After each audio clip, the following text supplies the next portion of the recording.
Good morning students. आज हम 12वीं कक्षा के इतिहास का पार्ट 3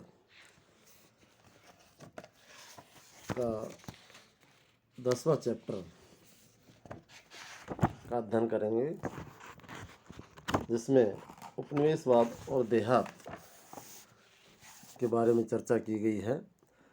तो यहाँ हम सेकंड लेक्चर में इसके बाद पहले हमने देखा कि जमींदार कौन थे, जोतदार कौन थे, जमींदारों की जमींदारियाँ किस प्रकार गई, जोतदार किस प्रकार उभर कर सामने आए और स्थायी बंदोबस्त की जो व्यवस्था थी वो कैसे उन्होंने लागू की अंग्रेज़ों ने। उसके बाद उसका किस प्रकार प्रतिरोध हुआ और किस तरह किसानों को, छोटे किसानों को परेशानियां हुई। 5वीं रिपोर्ट में देखिए, हम जिन परिवर्तनों पर चर्चा कर रहे हैं उनमें से बहुत से परिवर्तनों का विस्तृत विवरण एक रिपोर्ट में दिया गया है, जो सन 1813 में ब्रिटिश संसद में पेश की गई थी। ये उन रिपोर्टों में से 5वीं रिपोर्ट थी जो भारत में ईस्ट इंडिया कंपनी के प्रशासन और क्रियाकलापों के विषय में तैयार की गई थी। अक्सर 5वीं रिपोर्ट के नाम से उल्लेखित यह रिपोर्ट 1002 पृष्ठों में थी। इसके 800 से अधिक पृष्ठ परिशिष्टों के थे, जिनमें जमींदारों और रैयतों की अर्जियां, भिन्न भिन्न जिलों के कलेक्टरों की रिपोर्ट, राजस्व विवरणों से संबंधित सांख्यिकीय तालिकाएं और अधिकारियों द्वारा बंगाल और मद्रास के राजस्व तथा न्यायिक प्रशासन पर लिखित टिप्पणियां शामिल की गई थी। कंपनी ने 1760 के दशक के मध्य में जब से बंगाल में अपने आप को स्थापित किया था, तभी से इंग्लैंड में उसके क्रियाकलापों पर बारीकी से नज़र रखी जाने लगी थी और उन पर चर्चा की जाती थी। ब्रिटेन में बहुत से ऐसे समूह थे जो भारत और चीन के साथ व्यापार पर ईस्ट इंडिया कंपनी के एकाधिकार का विरोध करते थे। वे चाहते थे कि उस शाही फरमान को रद्द कर दिया जाए जिसके तहत इस कंपनी को ये एकाधिकार दिया गया था। ऐसे निजी व्यापारियों की संख्या बढ़ती जा रही थी जो भारत के साथ होने वाले व्यापार में हिस्सा लेना चाहते थे, और ब्रिटेन के उद्योगपति ब्रिटिश विनिर्माताओं के लिए भारत का बाजार खुलवाने के लिए उत्सुक थे। कई राजनीतिक समूहों का तो यह कहना था कि बंगाल पर मिली विजय का लाभ केवल ईस्ट इंडिया कंपनी को ही मिल रहा है, संपूर्ण ब्रिटिश राष्ट्र को नहीं। कंपनी के कुशासन और अव्यवस्थित प्रशासन के विषय में प्राप्त सूचना पर ब्रिटेन में गर्मागर्म बहस छिड़ गई और कंपनी के अधिकारियों के लोभ, लालच और भ्रष्टाचार की घटनाओं को ब्रिटेन के समाचार पत्रों में व्यापक रूप से उछाला गया। ब्रिटिश संसद ने भारत में कंपनी के शासन को विनियमित और नियंत्रित करने के लिए 18वीं शताब्दी के अंतिम दशकों में अनेक अधिनियम पारित किए। कंपनी को बाध्य किया गया कि वह भारत के प्रशासन के विषय में नियमित रूप से अपनी रिपोर्ट भेजा करे और कंपनी के कामकाज की जांच करने के लिए कई समितियां नियुक्त की गई है। तो इस प्रकार जो 5वीं रिपोर्ट है, इस पर क्वेश्चन बनता है कि 5वीं रिपोर्ट के बारे में आप क्या जानते हैं। 5वीं रिपोर्ट एक ऐसी रिपोर्ट है जो एक प्रवर समिति द्वारा तैयार की गई थी। ये रिपोर्ट भारत में ईस्ट इंडिया कंपनी के शासन के स्वरूप पर ब्रिटिश संसद में गंभीर वाद विवाद का आधार बनी। 18वीं शताब्दी के अंतिम दशकों में ग्रामीण बंगाल में क्या हुआ, इसके बारे में हमारी अवधारणा लगभग 1.5 शताब्दी तक इस 5वीं रिपोर्ट के आधार पर ही बनती सुधरती रही। 5वीं रिपोर्ट में उपलब्ध साक्ष्य बहुमूल्य है, लेकिन ऐसी कि सरकारी रिपोर्टों को सावधानीपूर्वक पढ़ना और समझना चाहिए। हमें यह जानने की ज़रूरत है कि रिपोर्ट किसने और किस उद्देश्य से लिखी। वास्तव में आधुनिक शोधों से पता चलता है कि 5वीं रिपोर्टों में दिए गए तर्कों और साक्ष्यों को बिना किसी आलोचना के स्वीकार नहीं किया जा सकता। शोधकर्ताओं ने ग्रामीण बंगाल में औपनिवेशिक शासन के बारे में लिखने के लिए बंगाल के अनेक जमींदारों के अभिलेखागारों तथा जिलों के स्थानीय अभिलेखों की सावधानीपूर्वक जांच की। उनसे पता चलता है कि 5वीं रिपोर्ट लिखने वाले कंपनी के कुप्रशासन की आलोचना करने पर तुले हुए थे।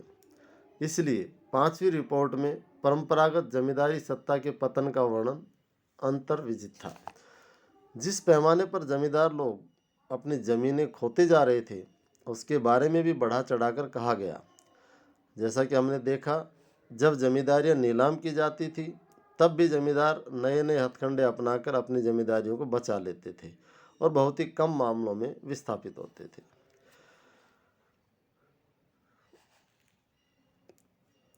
तो ये थी पांचवी रिपोर्ट, और पांचवी रिपोर्ट के आधार पर ही ब्रिटिश संसद में भी कई फैसले लिए गए।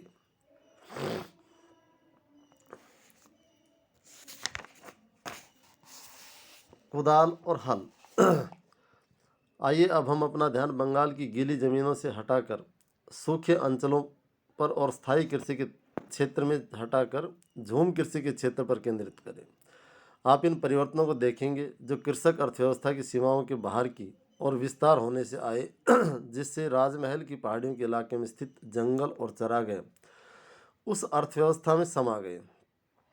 आप यह भी देखेंगे कि इन परिवर्तनों के कारण इस क्षेत्र के भीतर तरह तरह के झगड़े झंझट कैसे उत्पन्न हुए। राजमहल की पहाड़ियों में 19वीं शताब्दी के प्रारंभिक वर्षों में बुकानन ने राजमहल की पहाड़ियों का दौरा किया। उसके वर्णन के अनुसार ये पहाड़ियाँ अभेद्य लगती थी, यानी जिनको भेदा नहीं जा सकता। एक ऐसा खतरनाक इलाका था जहाँ बहुत कम यात्री जाने की हिम्मत करते थे। बुकानन जहाँ कहीं भी गया वहाँ उसने निवासियों के व्यवहार को शत्रुतापूर्ण पाया। वे लोग कंपनी के अधिकारियों के प्रति आशंकित थे और उनसे बातचीत करने को तैयार नहीं थे। कई उदाहरणों में तो वे अपने अपने घर बार और गांव छोड़कर भाग गए थे। ये पहाड़ी लोग कौन थे? वे बुकानन के दौरे के प्रति इतने आशंकित क्यों थे? बुकानन की पत्रिका में हमें 19वीं शताब्दी के प्रारंभिक वर्षों में इन लोगों की जो तरस खाने वाली हालत थी उसकी झलक मिलती है।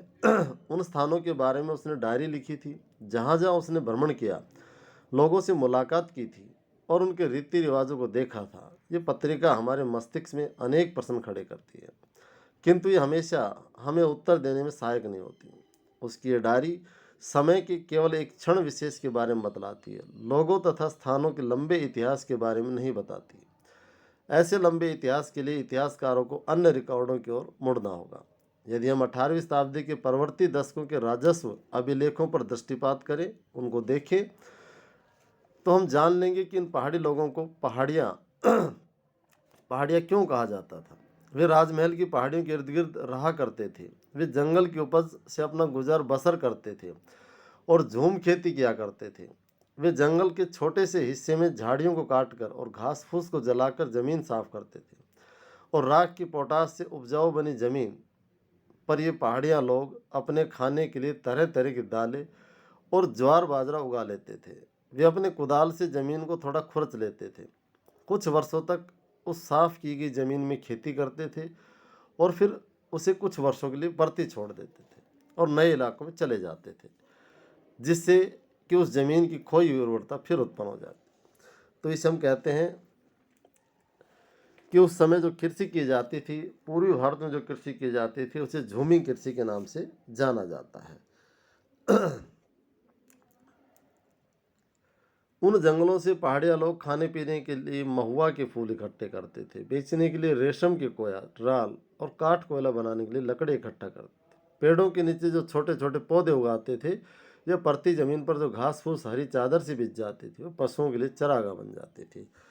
तो इस प्रकार आपने देखा कि राजमहल की पहाड़ियों के आसपास के लोग किस प्रकार की खेती करते थे। तो इस प्रकार ये जो पहाड़िया लोग थे क्यों डरते थे? जो ईस्ट इंडिया कंपनी के अधिकारी आते थे, उन अधिकारियों से क्यों डरते थे? वो इसलिए डरते थे कि कहीं वे उनकी रोजी रोटी को ना छीन लें। शिकारियों, झूम खेती करने वालों, खाद्य बटोरने वालों, काठ कोयला बनाने वालों, रेशम के कीड़े पालने वालों के रूप में पहाड़िया लोगों की जिंदगी इस प्रकार जंगल से जुड़ी हुई थी।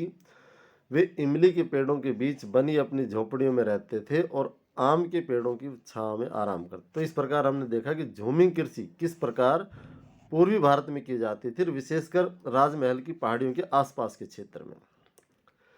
वे पूरे प्रदेश को अपनी निजी भूमि मानते थे और ये भूमि उनकी पहचान और जीवन का आधार थी। वे बाहरी लोगों के प्रवेश का प्रतिरोध करते थे। उनके मुखिया लोग अपने समूह में एकता बनाए रखते थे, आपसी लड़ाई झगड़े निपटा लेते थे और अन्य जनजातियों तथा मैदानी इलाकों के साथ लड़ाई छिड़ने पर अपनी जनजाति का नेतृत्व करते थे। इन पहाड़ियों को अपना मूल आधार बनाकर पहाड़िया लोग बराबर उन मैदानों पर आक्रमण करते थे जहां किसान एक स्थान पर बसकर अपनी खेती बाड़ी किया करते थे। तो इन पहाड़िया लोगों और उन किसानों में क्या अंतर है जो एक स्थान पर बसकर खेती करते थे? देखिए, पहाड़ियों द्वारा ये आक्रमण ज़्यादातर अपने आप को विशेष रूप से अभाव या अकाल के वर्षों में जीवित रखने के लिए करते थे। साथ ही हमले मैदानों में बसे हुए समुदायों पर अपनी ताकत दिखलाने का भी एक तरीका था। इसके अलावा ऐसे आक्रमण बाहरी लोगों के साथ अपने राजनीतिक संबंध बनाने के लिए भी किए जाते थे। मैदानों में रहने वाले जमींदारों को अक्सर इन पहाड़ी मुखियाओं को नियमित रूप से खिराज देकर उनसे शांति खरीदनी पड़ती थी। इसी प्रकार व्यापारी लोग भी इन पहाड़ियों द्वारा नियंत्रित रास्तों का इस्तेमाल करने की अनुमति प्राप्त करने हेतु उन्हें कुछ पथकर दिया करते थे। पथकर यानी कि आप हमें यहाँ से जाने दे, पथकर उस रास्ते का जो टैक्स लगा दिया उन्होंने। जब ऐसा पथकर पहाड़िया मुखियाओं को मिल जाता था तो वे व्यापारियों की रक्षा करते थे और यह भी आश्वासन देते थे कि कोई भी उनके माल को नहीं लूटेगा।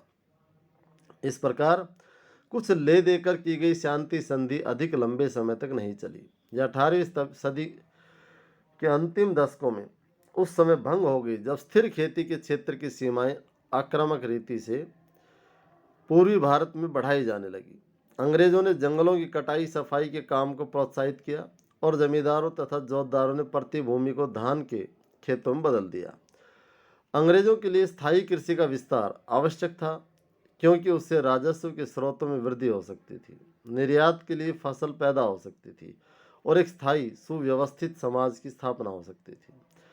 वे जंगलों को उजाड़ मानते थे और वे वनवासियों को असभ्य और बर्बर, उपद्रवी और क्रूर समझते थे। तो इस प्रकार देखा कि अंग्रेज किस प्रकार से जो जंगल में रहने वाले लोग थे उनको क्या समझते थे, कैसा उनके साथ व्यवहार करते थे और जंगल में रहने वाले लोग भी जो उपनिवेशवादी थे, जो बाहरी लोग जिनको वो कहते थे, उन बाहरी लोगों से वो क्यों चिढ़ते थे। 1770 के दशक में ब्रिटिश अधिकारियों ने इन पहाड़ियों को निर्मूल कर देने की क्रूर नीति अपना ली और उनका शिकार और संहार करने लगे। इसके बाद 1780 के दशक में भागलपुर के कलेक्टर अगस्टस क्लीवलैंड ने शांति स्थापना की नीति प्रस्तावित की, जिसके अनुसार पहाड़िया मुखियाओं को एक वार्षिक भत्ता दिया जाता था और बदले में उन्हें अपने आदमियों का चाल चलन ठीक रखने की जिम्मेदारी लेनी थी। उनसे यह भी आशा की गई थी कि वे अपनी बस्तियों में व्यवस्था बनाए रखेंगे और अपने लोगों को अनुशासन में रखेंगे। लेकिन बहुत से पहाड़िया मुखियाओं ने भत्ता लेने से मना कर दिया। जिन्होंने इसे स्वीकार किया उनमें से अधिकांश अपने समुदाय में अपनी सत्ता खो बैठे। औपनिवेशिक सरकार के वेतनभोगी बन जाने से उन्हें अधीनस्थ कर्मचारी या वैतनिक मुखिया माना जाने लगा। जब शांति स्थापना के लिए अभियान चल रहे थे तभी पहाड़िया लोग अपने आप को शत्रुतापूर्ण सैन्य बलों से बचाने के लिए और बाहरी लोगों से लड़ाई चालू रखने के लिए पहाड़ों के भीतरी भागों में चले गए। इसलिए जब 1810-11 की सर्दियों में बुकानन ने इस क्षेत्र की यात्रा की थी तो ये स्वाभाविक ही था कि पहाड़िया लोग बुकानन को संदेह और अविश्वास की दृष्टि से देखते थे। तो यह प्रश्न ये पूरा होता है कि बुकानन को अविश्वास की दृष्टि से पहाड़िया लोग क्यों देखते थे।